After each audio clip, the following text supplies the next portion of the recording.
Joining me live now is Shadow Environment Minister Angie Bell. Thanks for your time, Angie Bell. Let's start with what's about to happen in terms of the Coalition's stance on climate policy. What do you make of the National Party document I just revealed, recommending dumping net zero and making energy prices the priority and only reducing emissions at the speed of comparable nations? What do you think of that proposal? Well, I certainly think the most important thing for Australians is energy prices, and I just heard Sam Ray that he's putting downward pressure on energy prices. Can Sam Ray go back and just explain that to the Australian people who now know categorically that renewables are not the cheapest form of energy when they're paying so much for their energy bills? Andrew, in terms of the National Party, well, they have their processes, and we're going through our processes as you know, and we'll come to our position on energy and emissions policy in due course. And from what you're saying, it sounds like you'll be with them on prices is the number one thing. Prices over emissions in terms of priority.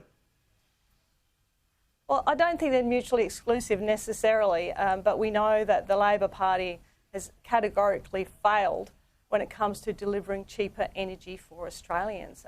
We've got smelters going out of business, we've got manufacturing jobs that we're losing. I mean, the country is in an economic mess thanks to this government and their reckless rollout of their energy policy, Andrew. Enough's enough. We say it's an economic mess. We've got unemployment under 5%, we've got growth, we've got inflation's ticked up to 3%, but it was 2.5%, and they won 94 seats. So how do you explain all that?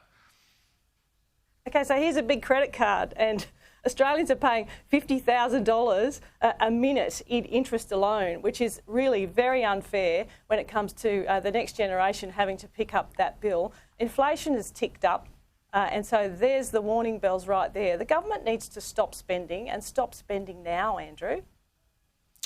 I just reported we could get to a situation where the Coalition has an aspiration around emissions reduction rather than a target. Do you think that's a possibility? Look, I know, Andrew, that you and your viewers would love me to tell you where the Coalition is exactly right now on energy policy. I'm not going to do that today because we've been through a process. We're going through a process. We'll come to that in due course. On Friday, we had another meeting of the backbench and I was present at that meeting, and we all agreed that energy prices need to come down and that we need to do our part in global emissions. And now, I don't want to get ahead of that in respect for my colleagues. Dan Tehan is running that show, and so I will leave that announcement of our policy to Dan and Susan. Do you think we'll get an announcement this week? Again, this is speculation. Obviously, Dan said there would be a process that would take 6 to 9 months. I think we're around about at month 6, and so I'm sure that in the coming weeks or months we will see what our position is. But we're not in a hurry on this. This is a target for 2050, Andrew, and so we need to go through our proper processes to make sure that we're right on this, because clearly the Labor government is failing when it comes to energy prices. I mean, Albanese got elected on a promise of $275. We're still waiting for that. I mean, there are people around the country who are choosing between what they feed their children and paying their power bills.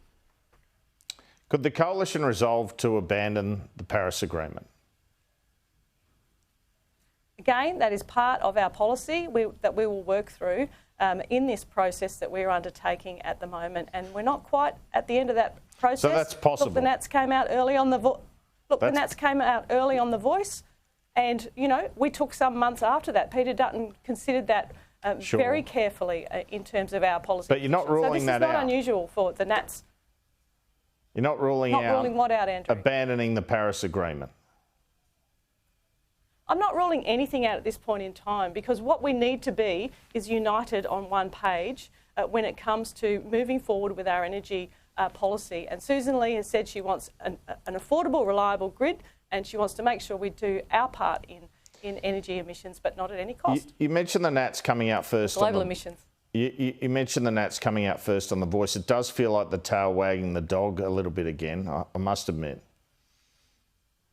Oh, look, I think the media love to use that term, the tail wagging the dog. Andrew, we're not beholden to the National Party. We are the Liberal Party.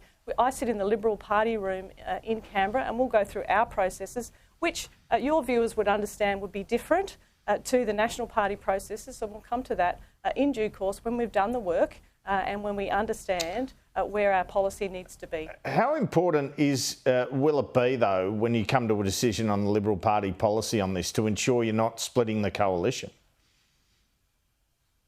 Well, again, I think you're getting ahead of where we're up to at the moment. The National Party have their processes, the Liberal Party have our processes. They are different processes.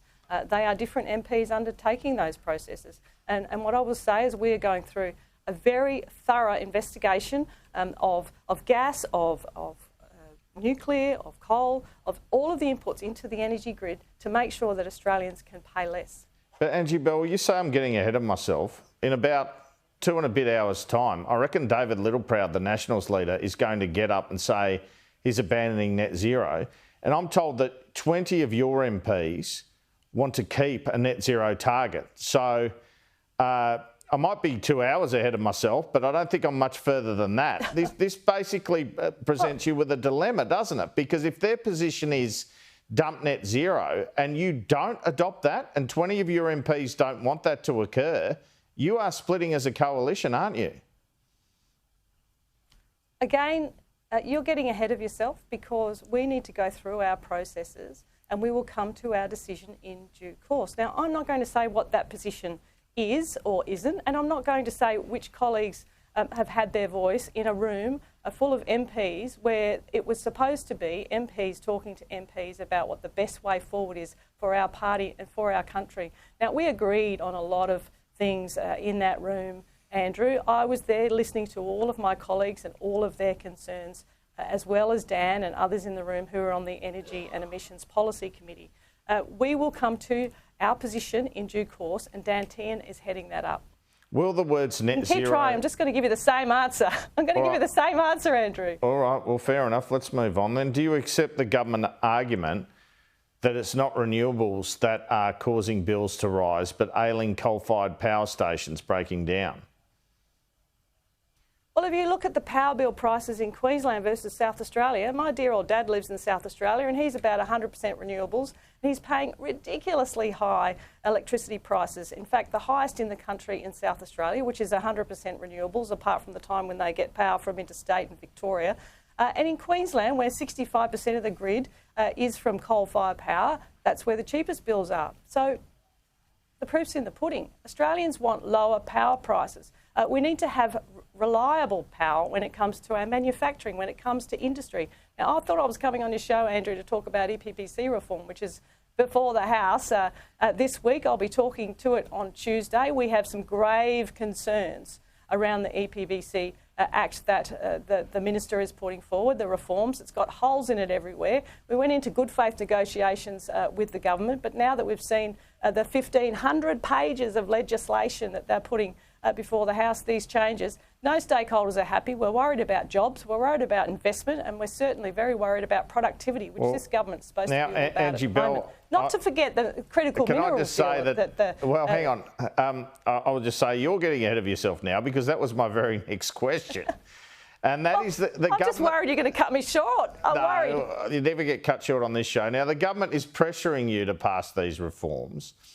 They're going to argue that they will get quicker approval, and without them, the critical minerals deal with the US will be at risk. So what do you say to that, and what are your main sticking points? Well, there are a number of sticking points. Let me list them. Shall I show you the many ways of the Labor Party's failures, Andrew? I think certainly the Graham Samuel review outlined a commissioner to be in charge of this policy area, not a great big EPA with more bureaucratic red tape, and a CEO that's not accountable to the minister. That is the first problem that we see in the flaw in this bill. A second is emission reporting, which is currently under the safeguard mechanism and in Dan Tehan's portfolio, in Chris Bowen's portfolio, God help us, is under the safeguard mechanism. That's where it should stay, in our view, because this is more red and green tape for business, for productivity, for jobs, for industry. So we need to make sure that we keep the government honest when it comes to these things, if that's possible at all. But certainly highlighting those things is what I'll be doing in the House. The other thing is around the definition of unacceptable impacts and the definition of net gain. Now, these are broad terms. There are many other broad terms in the bill as well that we're concerned with, but certainly unacceptable impacts. There are pages around that, but what we want to see is that taken out of the legislation, put into a national standard so it can come up to best practice as well. So there's a lot of things, Andrew, that I'll be talking about on Tuesday when I get to speak to the second reading of this speech. And what's also been discussed is that it has higher financial penalties than the Plibersek proposals. Are you seeking to get them amended? Well, that's something we're talking through with industry. The highest penalty is $825 million, which if you're running industry and jobs and mining and resources, that's quite a big cut to the bottom line if you accidentally do make some damage in the environment. It doesn't actually say whether it's accidental or on purpose, that sort of thing. It's open to, obviously, judgment as well in the courts. So there are some problems around that. We're working through that with industry and with stakeholders because, as I said, there's 1,500 pages in it. And so now it's going to a Senate inquiry, and that's reporting back at the end of March. So we want to make sure that all the stakeholders get their say and Australians can see how this could put a handbrake on productivity, jobs and investment in our country, which is so important because that's what delivers infrastructure, hospitals, education. That's where governments get their money. We know that. But I think it's important also that young people, in particular, as the Shadow Minister for Youth, understand where their wealth has come from. Murray Watt reckons he can get this ledge through this year. What do you reckon? Well, he's ramming it through the Parliament. I mean, the beginning of the term, he said he was going to take 12 to 18 months to get this legislation and this reforms across the line. And now suddenly there's a dash to the finish line in the next 2 weeks in Parliament. So why is he rushing it through? Well, because it's got so many holes in it, Andrew. And so what we want to do is make sure that we understand what the holes are. If there's a way through, then obviously work on amendments that see that way through. If the legislation remains the way it is, we can't agree to it. Just briefly, Angie Bell, nearly out of time. Susan Lee's had a couple of difficulties the last week or so. First, there was a call to get rid of Ambassador Rudd, which many thought was rushed. Then there was her request for an apology from the PM for wearing a Joy Division T-shirt off a plane, which not many colleagues backed. Where do you stand on these issues, and are you surprised to see few colleagues backing Susan Lee on some of these issues? Well, certainly, I think I said on the show, Paul Murray's show actually, Rudd the Dud, I'll say it again on your show.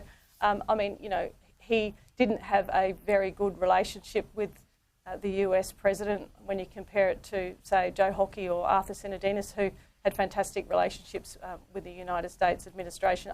That's the number one point that I will say. Number two, with the T-shirt saga, I think the Prime Minister is coiffed every morning. There's no way that he would have stumbled out of bed and put on a T-shirt backwards that outlined or symbolised what he was wearing. And so I'll just say that I think it's disgraceful that what that band actually signifies, and I'll say it to your viewers, it was, you know, rape and murder of women during the Holocaust in internment camps. I mean, that is disgusting. And there were some comments about the facial expressions that I was making behind Susan Lee when she made that 90-second statement, highlighting that to the Australian people. And that was because I was absolutely disgusted at the name of that band, which I'm not going to repeat, because it makes me feel ill. And so there's no way that the Prime Minister wouldn't have known what that T-shirt meant to Jewish Australians. I'll say no more. Angie Bell, thank you.